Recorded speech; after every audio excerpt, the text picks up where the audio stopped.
What's up guys? Sa araw na to, meron tayong problema. Bali ilang araw din tayong hindi nag-vlog kasi meron tayong inoobserbahan sa hindi tamang pangyayari. At syempre, baguhan lang tayo sa pag-iibon. Natural, marami tayong mga problemang kakaharapin. Una na nga dyan, yung mga dati nating vlog, yung mga itlog hindi nag-filter. At least natutunan natin na recover natin yun. Pero ito namang problema na to ngayon, ay babahagi ko sa inyo guys. Mukhang hindi maganda. Talagang sad overload.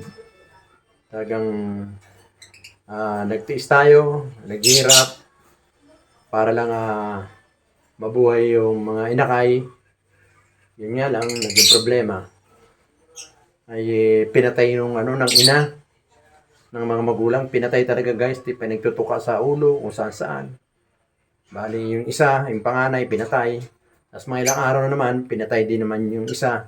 Tapos yung isang itlog niya, bali tatlong itlog kasi yun, yung dalawa napisa. Yung isa na andyan pa, ayaw na rin kukunin na natin niya mamaya. Bali, pupull out na natin. Kasi ngayon ang buwan ng October, November, December, ngayon, araw ng mga itlogan ngayon, mga African bird. So, paano natin gagawin yun? Siyempre, katatapos lang mapanganak yan. Mag-aantay pa tayo isang buwan, bago mag-itlog, 2 buwan. Yun ang problema natin. Sad talaga. Sad si Papa Obas TV. Hindi magandang pangyayari. Bagay, kasalanan ko rin. Ika nga, learn about experience. Yan ang ating natutunan ngayon. So, medyo sad. Talagang hindi ko kayang tanggapin. Pero, ganun pa man, pag-aaralan pa rin natin kung paano talagang pinakamaganda. At least natututo tayo ngayon sa pangyayari na hindi naman dapat gawin. Ginawa natin, yun ang pangit. So, ano pa inaantay nyo guys? Tara, let's go! Panoorin natin kung anong pagkakamali ni Papa Obas TV sa pag-aalaga ng African bird. Alright. Natin patagalin guys.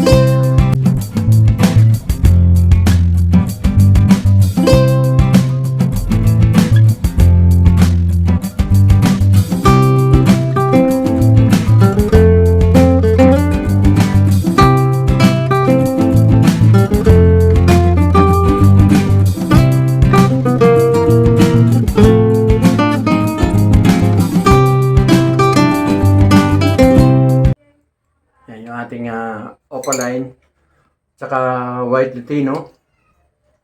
Yan. Habol sana sila sa Bermans. Ang problema, bagong biyak natin sila kaya mahirapan tayong makahabol siguro ng December para mangitlog sila. Pati itong ating Yellow Boros Latino at saka Parblo Dilute. Mukhang mahirapan tayong ihabol din sila kasi bagong biyak sila. Inaantay pa natin silang magtabi para ilipat natin sila sa kanilang cage. Kaya lang hindi pa nila ginagawa. Araw-araw natin silang tinitingnan. Hindi pa nila ginagawa. So, steady muna sila dyan kahit mga 1 buwan pa. Palagpasin natin 1 buwan. Tapos starting ng nesting sila ng dalawa. Yan, to mga nesting na yan. Hopefully next month magkakaroon na sila ng itlog. Ito yung bagong dating natin. Ayan. Mga Alps 1. Aqua white. Yan. Blue opaline. Yan. Yan ayan yung mga inakay natin dati.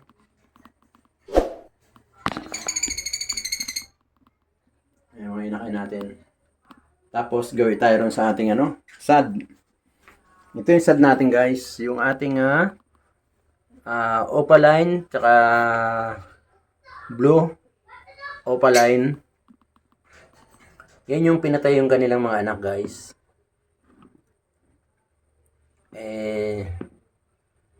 pagalitan man natin, hindi natin pwedeng gawin.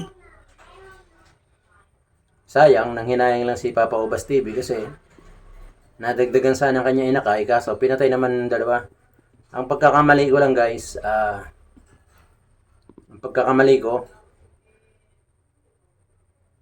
nilagyan ko sila ng singsing, kinuha ko guys, pero nilublob ko naman kamay ko dun sa patukaan.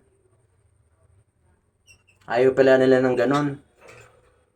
Ngayon, nung nilagyan ko ng singsing, mga ilang araw, pinatay yung panganay. Tapos yung mga ilang araw na naman, mga 2 araw sumunod, pinatay na naman yung kapatid. Kaya malungkot man, wala tayong magagawa. Talagang dapat wag natin pala gawin natin yun. Ayaw pala ng mga African bird na gano'n. May mga masisilan talaga na mga na mga bird na dapat wag mapapakialaman talaga yung mga inakay nila. So may natirang isang egg. Titingnan natin kung ano. Ayun, tinabunan na. Tinabunan na guys yung egg yun, no? Wala na yan. Wala na yan guys. Ang gagawin natin yan, titingnan natin kung ano siya. Kung wala na. Hindi na siya pipisain yan. Kaya na natin siyang itapon dyan. Bukas tatapon natin yan guys. Alisin natin. So, wala yung paghihirap natin. Bali wala. Kaya opaline tsaka blue opaline.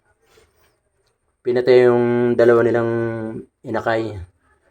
So wala tayong aasahan tibay dito ngayon. Wala tayong pag-asa rito sa dalawang to. Next time, pagka nagkaroon sila itlog, wag na natin silang hawakan. Hindi naman natin alam guys eh. Kaya sorry po. Sorry sa inyong dalawa. Kaya mo, hindi na gagawin ni Papa Obas TV na hawakan yung inyong mga anak. Ayaw nyo pala nang hinawakan. Pinatay guys, mga silosa ito. Silosa yung ina. Ayaw nung hinawakan ito. Tingnan natin to. Ano nangyari? Good morning po. Ayan.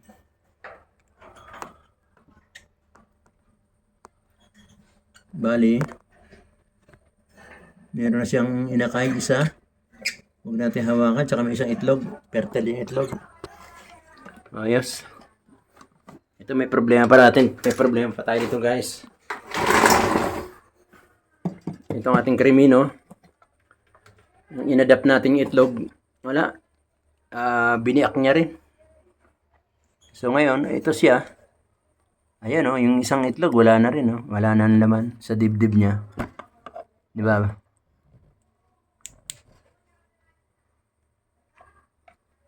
Niipit niya yung mga egg niya dun sa ano niya eh.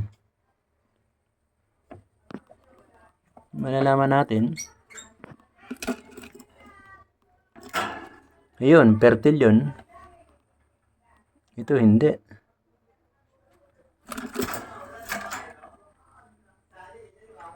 Ito fertile yung isa. Yan, fertile yan. Ganyan ang kulay. Yung isa, hindi guys. Parang bugok yung isa. Tapos, yung dalawa na ando na naman sa ano niya. Sa kanyang ano, oh, ayun oh. Nakita nyo guys. Ano kaya ginagawa niya sa itlog niya? Ayun oh. Dala-dala niya yan. Yung isa nakaraan. Nahulog. Nabasa. Ganyan naman. Ipit niya na naman yung dalawa guys. Oh. Bakit kaya? Pero parang basag na isa. Di ba? Huwag natin sila istorbohin. So ito naman, yung isa na to, yung mga anak ng inakay ngayon, naglilimlim naman na sila. May bago na naman siguro. Ayan. Pag ganyan, ang ina, may itlog sa puwet yan eh. Ayan o. May itlog sa puwet. Mga itlog naman, sabay siya sa buwan ng December. Ayan. Yan guys. Ngayon, napakita ko sa inyo kung ano nangyari sa ano. Wala tayong magagawa. kailangan talaga wag na natin tingnan. Wag na natin hawakan. Kasi ang akin lang naman, gusto ko malagyan ng singsing para pag lumaki, malaman kung kanino galing. So yun guys, at least nalaman nyo na. Hanggang dito lang guys. Natutunan natin na ang pagkakamali. Medyo sad tayo. Nabawasan tayo ngayon ng 2 inakay. Bali 3 nabawas sa atin, nawala. Pero okay lang. Hanggang dito lang guys. Wala tayong magagawa. Pagkakamali, inaamin ko naman pagkakamali ko yun. Kasi una-una bago lang tayo mag-iibon. So at least natutunan natin. Malay mo pagdating ng araw, natutunan natin yan. So hanggang dito lang guys. Maraming salamat po. Thank you. Hanggang sa muli. Mag-ingat po lahat. Bye-bye. Salamat, Okay, thank you. Every time we say goodbye, baby, it hurts. When the sun goes down and the band